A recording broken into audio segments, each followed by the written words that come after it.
Hey, how's it going, everybody? This is Nico, Activist One, here to tell you all about permanent ballot access solutions for 2012. We all know that we need to kick most of the politicians out of office, a good 99% of them or so. But instead of waiting for their terms to expire and hoping that the next candidates we vote for getting in are not going to be corrupt, let us take a proactive solution. Let's take a step in the right direction, creating the ultimate contingency plan for permanent ballot access, where we can have enough strength in our numbers to recall candidates immediately, allowing voters to vote them out of office in the next election and nominate constitutionalist candidates for really saving the state that we live in. We have a host of problems in this country, and they can all be addressed by ballot initiatives. And if we create permanent ballot access, we can put as many ballot initiatives on the ballot as we want. Because once we have the amount of people we need to attain ballot access through the internet alone, we could organize our initiatives. We can fund the initiatives effortlessly. If we have the signature requirement in members, $1 a person would totally fund the campaign and then some to get it onto the ballot and let the voters see it at the next election. And just letting them read it in their voter guide is enough in many cases to begin to wake them up. And if it fails, we can put it right on the ballot next election instantly, because permanent ballot access is a long-term contingency plan to create a fourth system of checks and balances against corruption in government.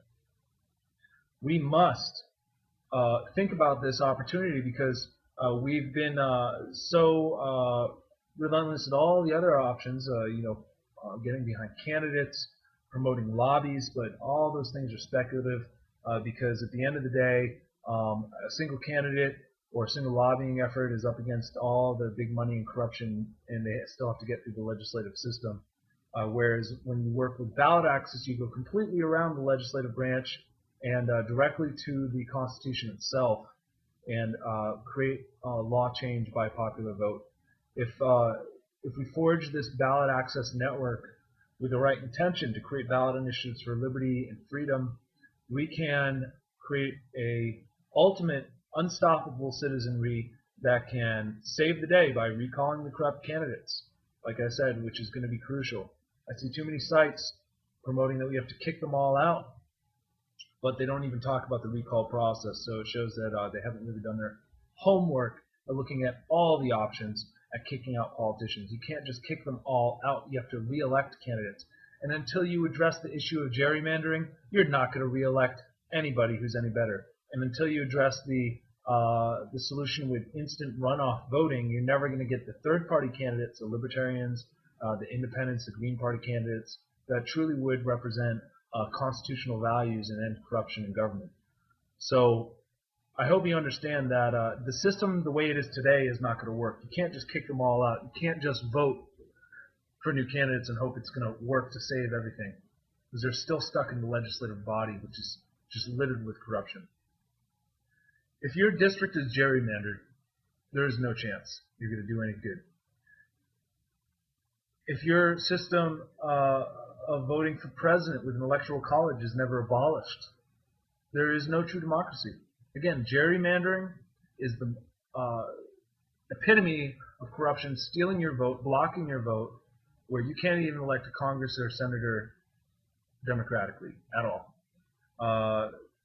Many people don't even know what gerrymandering is. I encourage you to look it up so you can at least be slightly educated about the subject, because nothing annoys me more than all the patriot-minded people that are out there that are promoting the old guard system of the republic that don't even understand that it's still a gerrymandered system. And you can promote all the good candidates you want, but the system is gerrymandered. If you are a Republican in a democratically gerrymandered district, all the Republicans can get to the polls. You're never going to get a Republican in office because you might only have 30% in the district, where the Democrats just have you outnumbered, so you'll never be able to get over 50%. The same goes for the Democrats. Neither party wants to end gerrymandering because it is the way that they have maintained a power structure over us for years, and it's just more evidence that part of the same corrupt system. Further evidence is that if the Democratic Party were actually democratic, they would file recalls to kick out every Republican from their office. They would allow their voters to vote to kick them out of office. If the Democrats were winning the majority in the polls in their districts, they would actually have a fair chance of that recall passing. Same with Republicans. If they were serious about stopping the corruption of the Democratic Party that they claim is the end of the world, which, quite frankly is. The Democratic and Republican Party are destroying this planet because they are making the policies that allow the corporations to go bananas and just wreak havoc and steal our money and destroy the local economy. It's just really sad. The Republicans would be filing recalls, but they won't because that would challenge their system. They never file initiatives either. If they were so against the other party blocking their legislation, they would just put their initiatives on the ballot to see if the voters would pass it into law with a popular vote, wouldn't they? That's called a referendum. But they won't do that. They generally do not do this because that would challenge the power structure and it might actually do some good. And if the politicians would stop corruption in government, they really wouldn't have much of a job, would they? They're the same people who claim to be able to fix everything, but they're the ones who have ruined everything from the start. I do support the republic system. I support a constitutional republic, but I don't believe it's going to be a constitutional republic until we address some major aspects of this living constitution. And we start to create the living aspects of the constitution ourselves with direct initiatives and recalls and nominations. And we can get the right constitutional candidates in office eventually, and that would help us fix the problem. But yeah, we have to address the problem in the courts by eliminating the Bar Association. There's a great radio show in Florida called Disbar the Bar, which talks about this solution. And I interviewed a lady who drafted the initiative Jail for Judges in Florida that would basically create checks and balances in the legal system so that they're not self-regulated unto themselves. Just like we would need citizen review boards to allow citizens to vote away the cops, to kick them out of their positions, to kick them off the force. We can't let the police be self-regulated. We need to have elected sheriffs, elected judges, and we need to end most of the bureaucracy in the government, which is why I support Ron Paul for president, because it has gone so far overboard. If we just start with a clean slate, we'll be far better off, and states could be up to legislating their own laws and creating their own bureaucracy how they wish, but at their own fate. Whereas if we keep the federal government out of it, we can actually manage a federal government that is not corrupt. We need to be very aware of the ballot access process in order to address these issues, because if you just want to wait for the politicians to address them, you're going to be SOL, and you're always going to be complaining that the system doesn't work.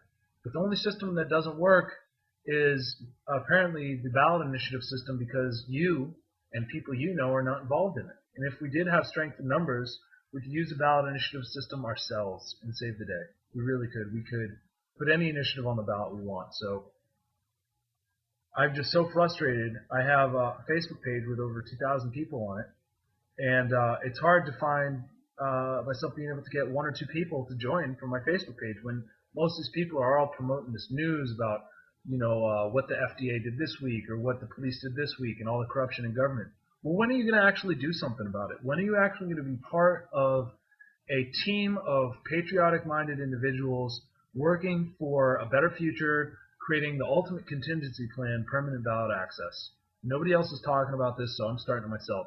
I know my forum is weak right now. There's only a few people on it, but we need to get more people. Once we have maybe 100 people, we can have that 100th monkey effect going on, where the new people joining will see that there's actually some activity and realize that it's a worthwhile forum to join. It'd be a heck of a lot better than Facebook.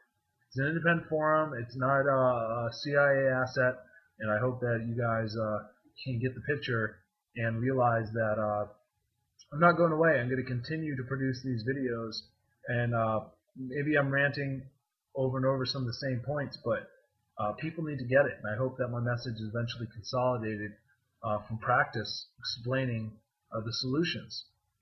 It all boils down to the people. We are the ones we've been waiting for. If we don't do this, who's going to do it for us? No politician is going to create ballot access for you. They never have. They never will. Many are against ballot access. It's up to us. We need to be self-starters. We need to be activists ourselves, organize others, promote the solutions, promote the permanent ballot access network, and we can finally get somewhere. And check out the links on my page. You will find that a lot of solutions I promote are the most important solutions that if we focused on would actually get us through this chaos to a better place. And if we could save our states' rights, we could save the United States of America eventually, and we could save the world eventually just by leading by example. Let's all promote solutions. Thank you for your time.